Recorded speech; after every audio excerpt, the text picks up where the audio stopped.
কথা বলছিলাম 2025-এ মুক্তি পাওয়া অ্যাকশন থ্রিলার তামিল মুভি নাম কুলি এর ব্যাপারে। মুভির সিন শুরু হয় বিশাখাপট্টনমের কিংপিন লজিস্টিক পোর্টে। পেছনে একটা ভয়েস আমাদের বলছে এই পোর্ট সরকারের থেকে 90 বছরের জন্য লিজ নিয়েছে সাইমন তার কোম্পানির নামে।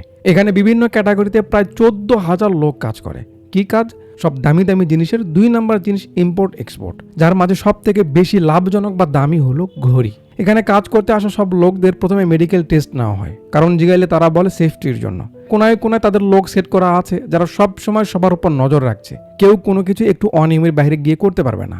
এই সব তথ্য দিচ্ছিল এই ভাই সাহেব এদের। কাকু বলে এসব আমরা জানি, আমাদের এক কনস্টেবলকে 8 বছর আগে পাঠিয়েছিলাম ওখানে, প্রথমে 1 মাস ভালোই খবর দিল, তারপর গায়েব হয়ে গেছে। যদি ওই একবারে ফিরে আসতে পারে ওর ব্যাপারে জানতে পারলে আমাদের জানাবি। তার মানে এরা পুলিশ, আর এই পুলিশের খবরই যে ওই পোর্টে কাজ করে। সে আরো বলে, হ্যাঁ 8 বছর আগে যাকে পাঠিয়েছো তার কি খোঁজ পাবে? আগে আমার কথা শোনো, শেষ তো হয়নি আমার কথা। ওখানে যত লোক আছে সবার বস হলো দয়ালান, যাকে সবাই দয়া বলে ডাকে। এন্ট্রি হয় মুভির সব থেকে ইন্টারেস্টিং ক্যারেক্টার সুবিন শাহির অর্থাৎ দয়ার। নাহাম দয়া হলে কি হবে, দয়া মায়া মনে একটুও নেই। সাইমনের পরেই সে সবকিছু সামলায়, রাস্তায় যত বাধা আসুক সে দেখে নেয়। সাইমন মাঝে মাঝে পোর্টে আসে, তার ছেলে আর্জুন বাবার কাজে ইন্টারেস্টেড না, তাই নিজের জোরে কাস্টম অফিসার হয়েছে। কিন্তু বাপ তো সরকারি কোনো প্রবলেম হলে সে সাহায্য করে, বা বিজনেসে তার একটা আলাদা অবদান আছে। কেউ গাদ্দারির চিন্তা করার সঙ্গে সঙ্গে দয়া খবর পেয়ে যায়, আর তার হাত থেকে কেউ বেঁচে ফিরতে পারেনি। যতদিন সে ওখানে আছে কোনো ইনফরমারের বেঁচে ফিরে আসা কঠিন। আমি জানি আমার কি হবে, বাট গরিবের টাকার কাছে জানের কি মূল্য। স্যার এই পর্যন্ত তথ্য আমার কাছে আছে, আমি চলে গেলাম বলে সে চলে যায়। পরের দিন আর্জুন এসে দয়াকে কানে কানে কি যেন বলে, সে এসে সবাইকে জমা করে লেবার নাম্বার বলতে থাকে যাতে ওই লোকটাই বের হয়ে আসে। মানে সে যে পুলিশের লোক, খবর আর্জুন আগে পেয়েছে, সে তাকে জানালো। এখন গাদ্দারের শাস্তি কি হবে তা তো আন্দাজ করতে পারছেন। ওই সঙ্গে দয়া আরো একটা অ্যানাউন্স করে যে এখানে গত 8 বছর ধরে এক গাদ্দার পুলিশের কুত্তা লুকিয়ে আছে। সে তো ইচ্ছে করে বের হবে না, যে ধরিয়ে দিতে পারবে তাকে দেওয়া হবে 2 কোটি। তার মানে দয়ার পাওয়ার মোটামুটি বুঝতে পারছেন তো নাকি? মুভির টাইটেল ওঠে আর তারপর সিন শুরু হয় চেন্নাই দেভা মেনশনে। 3টা ছেলে আসে মেনশনে উঠতে, তাদের নিয়ম কানুন বুঝে দিচ্ছে মেনশনের কেয়ারটেকার মুরব্বী। এরা রুমে যেতে যেতে রিসেপশনে একটা পুরনো ফোন দেখতে পায়, ধরতেই দারু রেগে যায়, এই ফোন আর কখনো ধরবি না, চল যায় এখান থেকে। তো এই যে মেনশন, এখানে হরেক রকমের মানুষ ভাড়া থাকে। এখানকার সব থেকে বড় সুবিধা মেনশনের মালিক খুব ভালো, কম টাকায় ভালো পরিবেশ, সবকিছু নিয়ম মোতাবেক চলে। তো এই মালিকটাকে আর কেউ না, আমাদের পছন্দের মানুষ সুপারস্টার রজনীকান্ত স্যার অর্থাৎ দেবরাজ, সবাই যাকে দেবা বলে চেনে। মেনশনের আজ অ্যানিভার্সারি, তাই সবাই একটু মজা করতে বসের কাছে যায়। বস মজার হুকুম দেয়, সেও মেতে ওঠে। তো হিরোর এন্ট্রির সিন গানা বাজানা না হলে হয়, তাই একটু গান বাজানা হচ্ছে, গান চলছে। মাঝে একটা লোক আসে, দ্বারা খবর দিলে দেবতার সঙ্গে অফিসে বসে।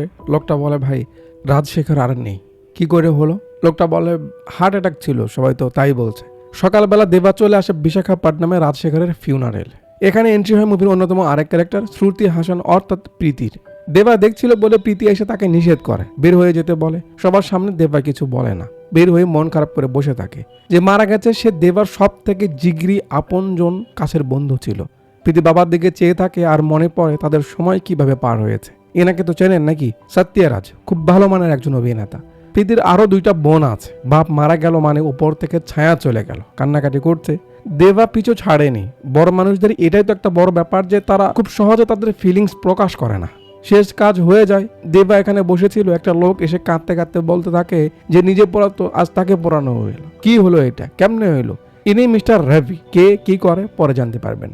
দেবা শেখর কাকু যেখানে কাজ করতো সেখানে যায় তার ব্যাপারে একটু খোঁজ নিতে। তারা বলে সে অনেক আগেই তাদের কোম্পানি থেকে রিজাইন দিয়েছে। মাঝে মাঝে ক্যামেরা রবিকে দেখাচ্ছে। পরের দিন দেবার লোক পোস্টমর্টেম রিপোর্ট এনে বলে, ভাই যেটা পাবলিকালি দেখাচ্ছে সেটা ভুল, এটা দেখো। মানে তার বন্ধু এমনি এমনি মরেনি, তাকে মারা হয়েছে, কিন্তু এমন ভাবে যেন সবাই মনে করে এটা ন্যাচারাল ডেথ ছিল। দেয় যে মানুষগুলোকে সাইজ করে তার কাছে উপর থেকে ফোন আসে যে এভাবে বডি এখানে সেখানে না ফেলে আগের মতো সাইজ করার অর্ডার দেয়। কথাটা মাথায় রাখেন, আগের মতো। পরের দিন দেবা প্রীতির সঙ্গে দেখা করে তাকে অরিজিনাল পোস্টমর্টেমের রিপোর্ট দেখায় যে তার বাপকে মারা হয়েছে। তাদেরও টার্গেট করতে পারে, তাই সে তাদের পিছে থাকতে চায়। কিন্তু প্রীতি দেবার কথা শুনতে চায় না। সে বলে, বদলা নিলে আমরা কি আমার বাপকে ফিরে পাবো? আমার কিছু লাগবে না, আপনি চলে যান, আপনাকে দেখতে চাই না। দেবা প্রথমে একটু চেয়ে থাকে, তারপরে হেসে ওঠে, যে হাসির পুরো ফ্যান আমরা। বলে, তোর বাপকে তুই ভুলে যেতে পারিস, কিন্তু ভুলে যাস না তোর বাপ হওয়ার আগেও আমার বন্ধু ছিল, আমি কাউকে ছাড়ছি না। বলে রাতের বেলা বারে আসে, যেখানে ওই সেই রবি পানিতে ডুবে আছে। বয়সের সঙ্গে নামটা একদমই যায়নি। যাক, তাকে জিজ্ঞেস করছে শেখর কি কাজ করতো, কিভাবে মারা গেল, বা সে কি জানে। প্রথমে সে বলতে চায় না। দেবা একটু বুঝালে সে তাকে নিয়ে একটা ফার্মে আসে। মানে এই লোকটা শেখর কাকুর সঙ্গে কাজ করেছে বা সঙ্গে থাকতো। মুরব্বী বলে শেখর তার মেয়েদের নিয়ে খুব চিন্তিত ছিল। তাদের ভালোভাবে পড়াশোনা করাতে, ভালো ভবিষ্যৎ বানিয়ে দিতে অনেক টাকার দরকার ছিল, যা চাকরি দিয়ে সম্ভব ছিল না। এজন্য সে জব ছেড়ে দিয়ে রিসার্চ করতে লাগে, এমন কিছু ইনভেন্ট করতে চায় যেটা সরকারকে দিয়ে বড় একটা অ্যামাউন্ট নিতে পারবে বা নাম কামাতে পারবে। দিন রাত এক করে খাটতে লাগে, কিছু জিনিসের প্রয়োজন পড়ে যেগুলো ইললিগালি ইম্পোর্ট করে আনায়। তারপর অবশেষে একটা ইলেকট্রিক চেয়ার বানায়, যেখানে কোনো জানোয়ার বা প্রাণীকে রেখে লাইন দিলে সে কয়েক সেকেন্ডের মাঝে পুড়ে ছাই হয়ে যাবে, যেটা পরিবেশ বান্ধব ও স্বল্প ব্যয়ে জন্তু জানোয়ারকে ছাইয়ে পরিণত করতে পারবে। মানে যে প্রাণীগুলো মারা যায় তাদের তো ফেলে দিলে গন্ধ বের হয়, বা এখন যেভাবে পোড়ানো হয় সেটা তো পরিবেশ বান্ধব না। তার আবিষ্কার ভালো ছিল, কিন্তু অফিসার ভুল ধরে যদি এটা ভুল মানুষের হাতে পড়ে তাহলে কি হবে। জাস্ট এটা কারণ দেখিয়ে তার ওই মেশিনের লাইসেন্স বাতিল করে দেয়, সঙ্গে সেটাও জব্দ করে নেয়। শেখর খুব ভেঙে পড়ে, কি করবে বুঝতে পারছিল না। ঠিক তখন তার লাইফে আসে সাইমন। এন্ট্রি হয় মুভির অন্যতম ক্যারেক্টার হ্যান্ডসাম ম্যান নাগার্জুনা বস, অর্থাৎ সাইমন জেভিয়ার। রেবিকাকে বলছে সাইমন ছোটবেলা থেকে বিজনেস করে, কিন্তু হুট করে তার বিজনেস বেড়ে ওঠা, পুরো পোর্ট ভাড়া নিয়ে বিজনেস চালানো, সবার মনে একটা খটকা ঢোকায় যে সে কি এমন করে, কি করে জানতে পিছু নাই, কিন্তু কেউ জানতে পারে না। টাকা, নাম, শহরতের সঙ্গে সঙ্গে সে অনেক শত্রুও কামায়। তারা তাকে সবসময় মারার চেষ্টা করে, কিন্তু উল্টো সাইমন তাদের মেরে দেয়। সেই সময় থেকেই কিন্তু সাইমনের সঙ্গে ছিল দয়া। দেখতে পাচ্ছেন সাইমনের জন্য সে কতগুলো মার খেলো, একবারে তাকে জান দিয়ে বাঁচালো। এমনি এমনি কি সে পুরো পোর্ট দেখাশোনা করে? এমনি সে সাইমনের এক তো কাছে। তো সাইমনকে মারতে আসা কমসে কম 20 জন মানুষকে সাইমন সাইজ করে দেয়, কিন্তু তাদের বডি কি করবে এটা নিয়ে পুলিশ আর মিডিয়ার কিছু লোক তার পিছে পড়ে যায়। এতগুলো বডি ডিসপোজ করা তো একটু কঠিন। তখন তার ছেলে আর্জুন, যে কাস্টম অফিসার ছিল, সে তাকে বুদ্ধি দেয় যে একটা লোক তার সাহায্য নিয়ে বাইরে থেকে কিছু সামান এনেছে, যেগুলো দিয়ে সে ইলেকট্রিক চেয়ার বানাবে বলেছিল।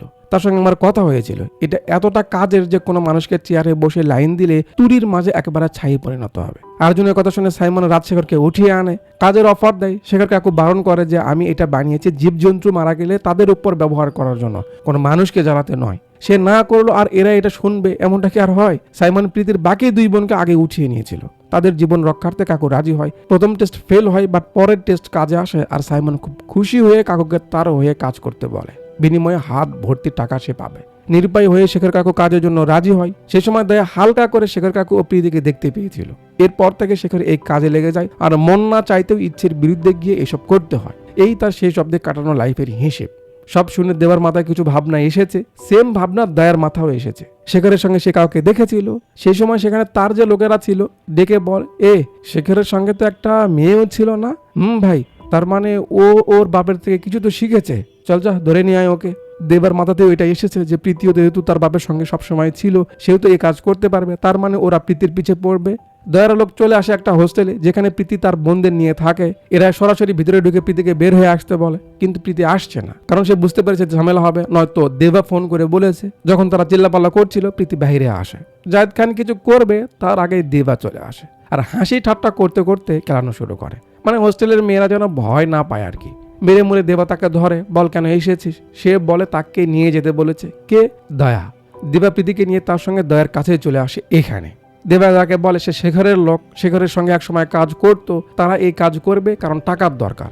প্রীতি তো এসব করবে না, আর দয়া দেবাকে এত সহজে বিশ্বাস করবে এটাও তো হয় না। তার লোকদের সব খুলে চেক করতে বলে এরা পুলিশের লোক কিনা। এরা তো জানে না কার কাছে যাচ্ছে, গায়ে হাত দিবে। দেবা তাদের ধরে ফেলে, কাজের দরকার, টাকার দরকার, তাই এসেছি, কাজ লাগলে বল, নয়তো উল্টো বলটা কিছু করিস না, বলিস না, সাইজ করে দেব। দয়া এদের এবার সিরিয়াসলি নাই, দুজনকে নিয়ে আসে ল্যাবে। বলে তার সামনে একটা বড় জ্বালাতে সে দেখতে চায় তারা সত্যি পারে কিনা। দেবা তো এসব কিছু জানে না, সবাইকে বাইরে পাঠিয়ে প্রীতিকে বলে, তুমি তো এর আগে কাজ করেছো না, একটু ট্রাই করে দেখো, তোমাকে পারতেই হবে, এটা আমাদের জন্য জরুরি। প্রীতি বলে সে এখানে অনেক বেশি আসেনি, এসব ডিজিটাল করা হয়েছে, সে জানে না। দেবা তার লোকদের র্যাবের কাছে পাঠিয়েছে, সে মদ খাওয়া নিয়ে ব্যস্ত, সে কিছু বলতে পারছে না। শেষে প্রীতির মাথার উপর অনেক চাপ দিয়ে অনেক ট্রাই করে ফাইনালি কাজটা হয়ে যায়। দয়া এদের বিশ্বাস করে, আর তারপর থেকে এদের কাজ দিতে শুরু করে। আর এই কাজের বিনিময়ে অনেকগুলো করে টাকাও পায়। এই জন্য প্রীতির আরো সমস্যাও নেই, কারণ তার তো টাকার দরকার। এখন প্রীতি ইচ্ছে করে কাজের মাঝে ঢুকে যায়। রোজ তাদের কাজ হলো পোর্টে গিয়ে বডি এনে সেটা আবার এভাবে জ্বালিয়ে দেওয়া। এভাবেই চলছে। চলতে চলতে দেবা মাঝে 2-1 কাছে শেখরের ব্যাপারে জিগায় যে তারা তাকে দেখেছে কিনা। এক মুরব্বী বলে সে তাকে দেখেছে, খুব শান্ত, কারোর সঙ্গে কথা বলতো না, আসতো, কাজ করতো, চলে যেত। কাজের ফাঁকে ফাঁকে দেবা সবকিছু নোটিস করতে থাকে আর মার্ক করে নেয় যাকে যাকে সন্দেহ হয়। দিন যাচ্ছিল এইভাবেই। একদিন একজনকে পড়াতে গিয়ে দেবা তাকে চিনতে পারে। মানে 2 দিন আগেই সে তার সঙ্গে কথা বলেছিল। সে বলেছিল এখানে নামে কসমেটিক্স বা ব্র্যান্ডের সব জিনিসের 2 নম্বরের জিনিস আসা যাওয়া হয়, কিন্তু এমনটা বাস্তবে না। এর পেছনে অন্য কিছুই চলে যা আমরা বুঝতে পারি না। ওই যে ফিতা লাগানো দেখছেন, রেস্ট্রিক্টেড এরিয়া, ওখানে শুধু সাইমন আর তার কিছু লোকের যাওয়ার অনুমতি আছে। এসব তার থেকে সেদিন শুনেছিল, আজ সে মৃত। যাক, সব দিক থেকে সব কিছুর মাঝে দেবা একটাই নাম বারবার শুনতে পায়, সেটা হলো সাইমনের। সাইমনের ছেলে আর্জুন, যে তার বাবার অফিসে কাজ করে একটা মেয়ে কালিয়ানি, তার সঙ্গে সম্পর্কে আছে। বাসে করে ঘুরছিল, তার ফোন আসে। কথা শেষ করে কালিয়ানিকে বলে তার যেতে হবে। বাস থেকে নেমে দয়াকে ফোন করে একটা ছেলের নাম বলে যে সে নাকি ইনফর্মার। দয়া তাকে খোঁজার জন্য এখানে আসে। দেখে সেখানে বাহিরের কেউ পার্টি করছে। দয়া জিগাইলে তার লোকেরা বলে সরকারের বড় কোনো বাপের মেয়ে হবে, অনুমতি নিয়ে এখানে এসেছে। আর্জুন চলে আসে। দয়া খবর পাক্কা। দয়ার ধ্যান লাল পরের দিকে। যেই সে এমন করে তাকে দেখে দয়া বলে ওঠে, আরে লাল মরিচ, মনিকা পার্টি করতে এসেছে, নাচা গানা হবে না? তো এখানেই সেই গান হয়, মনিকা। দুদিন নাচানাচি দিকে দয়াও শুরু করে, আর এই সেই ভাইরাল নাচ। নাচের ফাঁকে আর্জুন যে ছেলের কথা বলেছিল, দয়া তাকে ধরে নেয়, পিরিক মেরে বসে রাখে, আবার নাচানাচি করে। তারপর গান শেষে সাইমন আসে। ছেলেটাকে সামনে আনা হয়। দয়া সাইমনকে হাতুড়ি এগিয়ে দেয়। সাইমন হাতুড়ি উঠিয়ে মেরে দেয়, আর স্ক্রিনের আলো নিভে গিয়ে পরের সিন শুরু হয় ল্যাবে। প্রীতি দেবার ভাগে টাকা তাকে দেয়। কাজ দুজনেই করেছি, তুমি তোমার টাকা নাও। দেবা বলে, প্রীতি, আমরা এখানে টাকা কামাতে নয়, ওদের ব্যাপারে খোঁজ নিতে এসেছি। তোমার বাবাকে কে মেরেছে, এখানে হচ্ছে কি, এসব জানতে এসেছি। সুযোগ পেলে আমরা কেটে পড়বো, রেডি থেকো। আর আমার টাকা তুমি রাখো, হোস্টেলের মেয়েদের কাজে লাগবে। প্রীতি ব্যাগের ভিতরে কি যেন খুঁজতেছে আর বলতেছে, অনেক খুঁজে এটা পেয়েছি, আপনাকে দিব ভেবেছিলাম কিন্তু সুযোগ হয়নি। একটা ছবি বের করে দিয়ে বলে, তোমার আর বুয়ার ছবি, এইটুকুই আমার কাছে ছিল। ছবিটা হাতে পেয়ে দেবা আলাদা একটা জগতে চলে যায়। ইমোশনাল হয়ে পড়েছিল। ফোনটা বেজে ওঠে। রিসিভ করলে ওপার থেকে বডি নিতে পোর্টে আসতে বলে। দেবা না করবে, তার আগে বলা হয় সাইমন এসেছে। ব্যাস, এই সুযোগ কি দেবা ছাড়ে? চলে আসে। আর্জুন তার টুনটুনির সঙ্গে কথা বলছিল, সঙ্গে প্রীতিও রয়েছে। দেবা সাইমনের কাছে যায়। Hello sir. তো তুই দেবা? জি স্যার। প্রীতিকে দেখে, একটু মাথায় চাপ দিয়ে বলে, তোকে কেন জানি মনে হচ্ছে কোথাও দেখেছি। না স্যার, কোথায় দেখবেন, আমার তো মনে পড়ছে না। ইশারা করে পেছনে যেতে। দেবা গিয়ে বডির উপর থেকে কাগজটা সরিয়ে মুখ দেখতেই চমকে সাইমনের দিকে তাকায়। দুজনেরই চোখ বড়। মুভির প্রথম টুইস্ট। তো যেই ছেলেটাকে ধরা হয়েছিল তাকে মারতে গিয়ে সাইমন দয়াকেই মেরে দেয়। আমাদের মতো দয়াও অবাক, সে বুঝতে পারলো না এটা কি হলো। বাকি সবাই তো ভয় পেয়ে যায়। সাইমন যেন পাগল হয়ে গেছে। এবার সে ভেঙে দেয় যে গত 8 বছর ধরে যে পুলিশের লোক তাদের ভিতরে কাজ করছিল, সে আর কেউ না, এই দয়াই ছিল। সে সাইমনের জান বাঁচিয়ে তার কাছে এসেছিল। তারপর সাইমন তার হাতে সব তুলে দিয়েছিল। তারপর থেকে সবকিছু নর্মালি চলছে। কিন্তু সাইমন এখন জানতে পেরেছে এই আসলে পুলিশের লোক। সে যে অ্যানাউন্স করেছিল যে তার খোঁজ দেবে, 2 কোটি টাকা দেওয়া হবে। সাইমন বলে ওই বোর্ড ওখান থেকে যে পেরে আনতে পারবে তাকে টাকা দেওয়া হবে। সবাই ছুটতে লাগে। সাইমন দয়াকে বসাতে থাকে। এটা আবার এখান থেকে এরাও দেখতে পায়। যে ছেলেকে দয়া ধরেছিল তাকেও সাইজ করে। এই জন্য দয়া এখানে পড়ে আছে আর কি। দেবা ভাবতেই পারছে না কার মাঝে কি আছে। সাইমন দেবাকে বলে দয়ার বডি কমিশনার অফিসের পাশে যে কবরস্থান আছে ওখানে পুঁতে রাখতে, যাতে শেয়াল শকুনের আগমনে সবাই বুঝতে পারে গাদ্দারের শাস্তি সাইমন কিভাবে দেয়। বডি নিয়ে এরা রওনা দেয়। প্রীতি বলে, স্যার, এই কাজ তো ওরাও করতে পারতো, পুরোনোর কাজ না হয় আমরাই করছি, ওরা আমাদের দিয়ে কেন করাচ্ছে? দেবা বলে, নিশ্চয়ই এর পেছনে সাইমনের কোনো চাল আছে। আমি এটা করব কারণ সাইমন কে, কি করে আমি জানতে চাই, ওর কাছে যেতে চাই। তোমার বাবার পিছে যদি ওর হাত থাকে তাহলে ওকে কেউ বাঁচাতে পারবে না আমার হাত থেকে। বৃষ্টি পড়ছিল, তার ভিতরে এরা খুঁড়ে মুড়ে দয়ার বডি সেখানে রেখে দেয়। বৃষ্টি থামার অপেক্ষা করছিল, একটু কম হলে যাবে। দেবা দেখে মাটির ভিতর থেকে হাওয়া বের হচ্ছে। দুজন চেয়ে আছে, দাম করে ভিতর থেকে হাত বের হয়। কেমনটা লাগে বলুন? প্রীতি তো খুব ভয় পেয়ে যায়, বাট দেবা বুঝতে পারে। সে তার হাত ধরে টেনে উঠায়। দয়া হারামি মরেনি, এগুলা কথা পারে। প্রীতি যেহেতু মেডিকেলের স্টুডেন্ট, সে কারণ বলে কিভাবে এটাও সম্ভব। দেবা প্রীতিকে তার উপর নজর রাখতে বলে মাথা মোটাকে ফোন করে বলে যে এই দয়া এখনো বেঁচে আছে। সেই সময় সে সাইমনের সঙ্গে পার্টি করছিল। মাথা বলে, ওকে বেঁচে রাখ, ওর কাছে অনেক টাকার মাল আছে, সে ব্যাপারে কেউ জানে না, আমি আসছি বলে বের হয়ে যেতেই এখানে কেউ একজন তার কথা শুনতে পায়। দয়ার সমানে কান্নাকাটি শুরু করেছে। সে পুলিশের লোক, তাকে ছেড়ে দিক, তার বউ বাচ্চা আছে, অনেকদিন তাদের দেখা নেই, সে এলাকা ছেড়ে চলে যাবে, কখনো কারোর সামনে আসবে না, খুব কাঁদে। তাকে দেখে তো এমনিতেই অসহায় মনে হয়। প্রীতি বলে ছেড়ে দিতে। সাইমনকে তার লোক বলে দেয় এই কাহিনী। সে ফোন করে দেবাকে বলে, কোনো প্রশ্ন করিস না, জাস্ট ওকে সাইজ কর, তোর বিষয়টা আমি দেখছি। বড় মানুষের এক কথা। দেবা বেলচা উঠায় একটা মারে, আর স্ক্রিনের আলো নিভে গিয়ে একটু পর দেখি মাথা চলে এসেছে, কিন্তু দয়া তো নেই। দেবা বলে ও উঠে চিল্লাচিল্লি করছিল, সামনে তো কমিশনার অফিস, তাই সাইজ করতে হয়েছে, এছাড়া উপায় ছিল না। মাথা মোটা মাথা আঁচড়াচ্ছে। সারা 200 কোটি টাকার মাল ছিল ওর কাছে, কি করেছি সেটা? আচ্ছা চল। দেবাকে নিয়ে সাইমনের কাছে আসে। দেবা সাইমনের কাজ করেছে বলে সে খুব খুশি। গিফট হিসেবে 2000 ভোল্টের একটা ঝটকা দেয়। কি? ল্যাপটপে একটা ফুটেজ দেখায়, যেখানে দেখা যাচ্ছে এই দয়া হারাম গাদা রাজশেখরকে মারছে। ভিডিও দেখে তো দেবার রক্ত গরম হয়ে যায়, সে খুব অবাক হয়, এটা কি দয়া হারামি কত বড় হারমোনিয়াম। দেবা চোখটা বন্ধ করে আর তার ভিতরে চলা বাস্তবতা দেখায় যে সে আসলে তাকে মারেনি। তার অনুনয় বিনয় দেখে তাকে বাঁচায়, বলে এলাকা ছেড়ে চলে যেতে। দয়া বলে তাদের দুজনের মাঝে যে কোনো একজনকে তার সঙ্গে থাকতে, যাতে চেকিং হলে তাকে পার করে দিতে পারে। তার হাত জোর করে কাঁদতে লাগে। তার কান্নাকাটি দেখে প্রীতির একটু দয়া হয়, সে বলে স্যার আমি ওর সঙ্গে যাচ্ছি, তো আপনি চলে যান, নয়তো ওরা সন্দেহ করবে। প্রীতিকে তার সঙ্গে দিয়ে সে এখানে এসেছে। এখন তো জানতে পারলো সে তাকে ছেড়ে দিয়েছে, কিন্তু এটা তো সাইমন জানে না।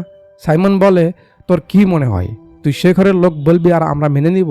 তুই শেখরের সব থেকে কাছের বন্ধু, আমি জানতাম। তুই এখানে কেন এসেছিস, চাল কি তোর, এটা বুঝতে তোকে কাছে রেখেছি। যখন বুঝলাম তোর উদ্দেশ্য শেখরের বদলা নেওয়া, তো এই কাজটা করে দিলাম। চল, তুই তো ফাইনালি বদলাটা নিয়েই ফেললি, সেই খুশিতে একটা ড্রিঙ্ক হয়ে যাক। সাইমন ড্রিঙ্ক বানাতে যায়, দেবার ভিতরটা ফেটে যাচ্ছে যে শালা কি ভুলটা সে করেছে, ওকে ছেড়ে দিল। ফোন আসে, এবার থেকে হাসতে হাসতে হারমোনিয়াম বাজতে শুরু করে। কিরে দেবা, তুই এত বোকা তা তো জানতাম না, আমি যা বলবো তুই তাই মেনে নিবি? কত বড় গিরিগিট দেখেছেন। দেবার আকবরা মাথায় জাস্ট জিগায়, শেখর শেষবার তোর কানের কাছে গিয়ে কি বলেছিল? দয়া বলে, ও তাহলে সিনেমা দেখা শেষ, তাহলে তো বুঝতেই পারছিস আমি কে। শুনবে, তোর বন্ধু মরার আগে আমার কানের কাছে এসে বলেছিল পাওয়ার হাউস। কিসের পাওয়ার হাউস বে, কে তুই? দেবা ফোনটা রেখে চেয়ে থাকে আর সিন 30 বছর পেছনে পাওয়ার হাউসের সামনে নিয়ে আসে, যখন রাজশেখর আর দেবা একসঙ্গে কাজ করত। দেবা তার লোকদের রক্ষা করার জন্য সবসময় মালিকের সঙ্গে ঝামেলা করত, আজও করেছে। সেই ব্যাপারটা নিয়ে শেখর তাকে বকা দিচ্ছে। এখানে শেখরের কথায় আমরা আরেকটা ব্যাপার বুঝতে পারি যে দেবা আসলে রাজশেখরের জাস্ট বন্ধু না, তার বোনের জামাইও। দেবা তার পরিবারের পরোয়া না করে মারামারি করে, সারাক্ষণ ডাবের পানি খায়, অন্যের ঝামেলায় নিজে জড়ায়। শেখরের কথা সবকিছুর মূলে এই ডাবের পানি। তাকে প্রমিস করায় সে আর কখনো ডাবের পানি খাবে না, যদি খায় তাহলে তার মৃত্যুর দিনে যেন খায়। বন্ধুত্বের জন্য দেবা প্রমিস করে আর কখনো খাবে না। ক্যামেরা জুম আউট করলে দেখি ঘাসের পাতার মতো সব পড়ে পড়ে ঘুমাচ্ছে, মানে এতগুলো মানুষকে সে একাই ঘুম পাড়িয়েছে। তারপর থেকে আজ অব্দি দেবা ডাবের পানি খায়নি। সাইমন ডাক দেয়, কোন ব্র্যান্ড ব্রো? দেবা লোকাল দেখে দেয়। আজ 30 বছর পর খাচ্ছে, কারণ যে বন্ধুর জন্য কথা দিয়েছিল তার বদলা নিতে এতটুকু তো ভিতরে যেতেই হবে। তার খাওয়ার স্টাইল তো আলাদা। মাথা মোটা তার কাছে এসে ফিসফিস করে বলতে থাকে, তোর সঙ্গে যে একটা মেয়ে ছিল সে কই? আমি জানি দয়া বেঁচে আছে, তোরা ওকে লুকিয়ে রেখেছিস, আমি কালকেই কবর খুঁড়ে দেখবো। ব্যাস, দেবার মেজাজ খারাপ হয়ে যায়, এ তো ডিস্টার্ব করছে। সাইডে মাল ছিল, আলুর ছাল ছিলে নেই। সবাই তাকে মারতে যাবে, সাইমন থামায়। দেবা সাইমনকে বলে সে তাকে সবার আগে খবর দিয়েছিল দয়ার ব্যাপারে, সে সাইমনকে বলতে বারণ করেছিল। সাইমন বলে, আমি সব জানি, কিন্তু ওকে কখন সাইজ করব এটার সিদ্ধান্ত আমি নেব, এখন ছেড়ে দে। দূর, কে শোনে কার কথা। দেবা সাইমনের কথা কানে নেয় না, আলু ফাঁক করে ফেলে। সাইমন যে গান টেনে আসে তার কোনো ভয়ই নেই। সাইমনের চোখের সামনে কিছু একটা ভেসে ওঠে আর সে বলে, শালা কে রে, একে তো কোথাও তো দেখেছি। দেবা বাইরে আসে, দয়া আবার ফোন করে বলে, কিরে এতক্ষণে তো বুঝে গেছিস তোর বন্ধুর পিছে কে ছিল, কিন্তু কিছু করার নেই তোর, কারণ এখন তার মেয়ে আমার কবজায়।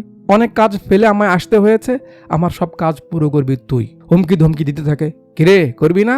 দেবা হাসি দেয়, মানে রজনী স্যারের সেই সিগনেচার হাসিটা দেয়। আর এখানেই মুভির ইন্টারভেল হয়। ইন্টারভেল পর রাজশেখরকে সাইজ করার পেছনে দয়ার কারণ কি ছিল সেটা দেখায় যে সেও কৌতূহল নিয়ে খুঁজতে খুঁজতে দয়ার কিছু ফাইল পায় যেগুলো তার খুব পার্সোনাল ছিল। এটা দয়া দেখে ফেলে, সেই কারণে সে তাকে ধরে। চলে যাওয়ার আগে শেখর তাকে বলেছিল তাকে যেন এমনভাবে পাঠায় যাতে সবাই মনে করে এটা ন্যাচারাল ছিল, নয়তো তার খবর আছে। দয়া শেখরকে সেভাবে আঘাত করে তাকে শেষ করে দেয়। এসব বলতে বলতে শয়তানি হাসি দিচ্ছে, মানে সে প্রীতিকে এসব হয়তো শোনাচ্ছিল। এখন প্রীতি যেহেতু তার কাছে বন্দি, তাই তার কথা মতো দেবা কাজ করে। সাইমন শহরে নেই, এটাই সুযোগ। দয়া দেবাকে যেখানে যেখানে যেতে বলে, যেটা যেটা করতে বলে দেবা করে। প্রীতির থেকে সে তার কাটা পাটা সেলাই করে নিচ্ছে, কিন্তু সে কিছু করতে পারবে না, কারণ দয়ার লোক তার 2 বোনকেও বন্দি বানিয়ে রেখেছে। দয়ার কথা মতো দেবা একটা জায়গায় আসে যেখানে বাথরুমের মাঝে তার রুম, অনেক কিছু রয়েছে রুমে। দেবা ব্যাগটা রেখে সেখান থেকে চলে যায়। ওদিকে অর্জুন তাদের ভালোবাসার ব্যাপারে বাপকে বলবে, কিন্তু সাহস পাচ্ছে না। কালিয়ানু বলতে না করছে, কারণ তার বাপ কি করতে পারে সে খুব ভালো করেই জানে। অর্জুন বলে, আমি সরাসরি বাবাকে বলবো না, কিন্তু বাবা তার কথা শুনবে এমন একজন আছে, তাকে বলবো। পরের দিন দয়া দেবাকে আরেকটা কাজ করতে বলে, দেবা সেই কাজে লেগেছিল। অর্জুন আসে, দেবা মনে করে সে হয়তো বুঝতে পেরেছে, বাট না, সে তো আছে তার ধান্দায়। বলে, স্যার আপনার সঙ্গে আমার কিছু কথা ছিল, কখন ফ্রি হবেন? দেবা বলে, আমি তোমায় ডেকে নিবনি। ঠিক আছে।